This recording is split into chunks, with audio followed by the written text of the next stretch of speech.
Hey guys, welcome back to my channel Varsha Vlogs. இன்னைக்கு நம்ம என்ன வீடியோ பார்க்க போறோம்னா ஒரு ப்ரான் கிரேவி ரெசிபி தான் பார்க்க போறோம். அதுக்கு ஃபர்ஸ்ட் ப்ரானை நீட்டா கழுவிக்கோங்க. கழுவிட்டு மஞ்சத்தூள், மிளகாத்தூள், மல்லித்தூள், குழம்பு மசால் தூள் போட்டுக்கோங்க. அதுக்கப்புறம் லெமன் புழிஞ்சு விட்டுட்டு கர்டு கொஞ்சமாக ஊற்றிட்டிங்கன்னா அந்த டெக்ஸ்டர் வந்து நம்மளுக்கு சூப்பராக இருக்கும். அதுக்கப்புறம் வந்து ஒரு அடுப்பு பற்ற வச்சு ஒரு வடை சட்டியில் நெய்யும் எண்ணெயும் போட்டுக்கணும். ஏன்னா நெய் வந்து நம்மளுக்கு கொஞ்சம் ஃப்ளேவர் சூப்பராக கொடுக்கும். அது இதானோடனே சோம்பு, சீரகம்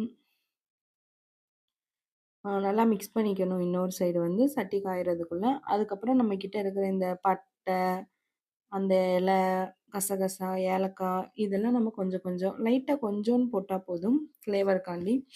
அதுக்கப்புறம் நம்ம இந்த வெங்காயம் கட் பண்ணி வச்சுட்டு அதையும் நல்லா மிக்ஸ் பண்ணிக்கணும். அதுக்கப்புறம் ப்ரானை போட்டுட்டு கொஞ்சம் நேரம் கிண்டிட்டு இஞ்சி பூண்டு பேஸ்ட் ஆட் பண்ணிக்கோங்க. அதுக்கப்புறம் ப்ரானை போட்டுட்டு நல்லா கிண்டிட்டு அதுக்கப்புறம் இன்னொன்று தக்காளி வந்து அரைச்சி ஊற்றினா இன்னும் கொஞ்சம் டேஸ்ட்டாக இருக்கும். அப்புறம் இதெல்லாம் இது பண்ணோடனே அதுக்கப்புறம் எண்ணெய் பிரிஞ்சோடனே அவ்வளோதான். By guys.